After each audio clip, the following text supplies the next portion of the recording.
चलो भाई देखो अब मैं क्या करता हूँ। मेरा नाम मुस्कान है। मेरा सवाल ये है कि 2014 से ही लोगों ने भारत जोड़ो फॉलो करना शुरू कर दिया था, लेकिन अब कांग्रेस कह रही है कि वो नया ये लेकर आ रही है। लेकिन जब कांग्रेस सुनने में आया कि कांग्रेस नई आई है, कांग्रेस नई कैसे है? पहले वो आलू से सोना बनाती थी, अब वो आटे को लीटर में तोल रही है। मैं बस इतना पूछना चाहती हूँ कि कैसे हम भरोसा कर ले? ठीक है, अभी बताता है भाई, अभी बताता है, अभी किया ना, अभी बताता है। सबसे पहले तो बच्चों, व्हाट्सएप और फेसबुक की यूनिवर्सिटी के आगे वो यूनिवर्सिटीज हैं जहां आप पढ़ रहे हैं, थोड़ी सी इज्जत उनकी भी करिए। आलू सोना का जवाब सबसे पहले दूंगी। आलू डालो और सोना निकलेगा, ये भाषण मोदी जी ने दिया था। राहुल गांधी जी उसको कोट कर रहे थे। बीजेपी की आईटी सेल ने सेलेक्ट पोर्शन काटा और उसको वायरल कर दिया। असली भाषण मोदी जी ने दिया था, गुजरात में दिया था। आपकी जानकारी के लिए बता दूं, मजा आया। पहला सवाल, पहली बात तो थोड़ा सा व्हाट्सएप और फेसबुक की यूनिवर्सिटी से आगे अपनी किताबों की इज्जत करिए। दूसरा, यहां पर एक बात बोली गई कि जेएनयू वाले तो तोड़ते ही रहते हैं।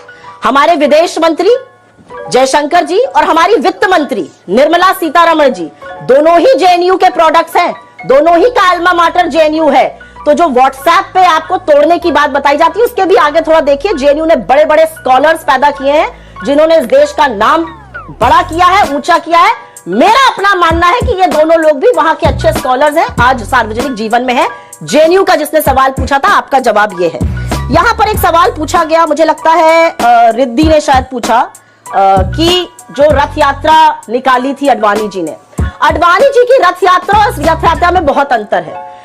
ये जो यात्रा है, ये रथ यात्रा से क्यों अंतर है वो मैं आपको समझा देती हूं। मेरा अपना मानना है, और अगर आप अपने चारों तरफ देख लीजिए, आज महंगाई से, बेरोजगारी से, गरीबी से, गुर्बत से लोगों का हौसला टूटा है।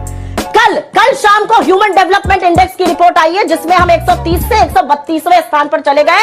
नेपाल, भूटान, चीन और बांग्लादेश के नीचे। ह्यूमन डेवलपमेंट इंडेक्स का मतलब है शिक्षा में, स्वास्थ्य में, स्टैंडर्ड ऑफ लिविंग में आप लगातार स्लिप कर रहे हैं, तो आंकड़े तो नहीं झुठला सकते। तो लोगों का हौसला टूटा है।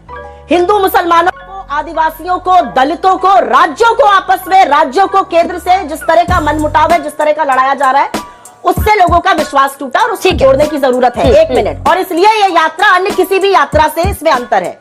यहां पर एक सवाल पूछा गया, सुझाव दे दीजिए। सुझाव देने को हम बहुत तैयार हैं और हम हर बार सुझाव देते हैं, लेकिन 8 साल से झुनझुना बजाने तो मोदी जी भी नहीं सकता कि वो झुनझुना बजाएंगे और हम सुझाव देते रहें। जब हम सत्ता में आएंगे तो हम कर देंगे, लेकिन सुझाव हमने लगातार दिए।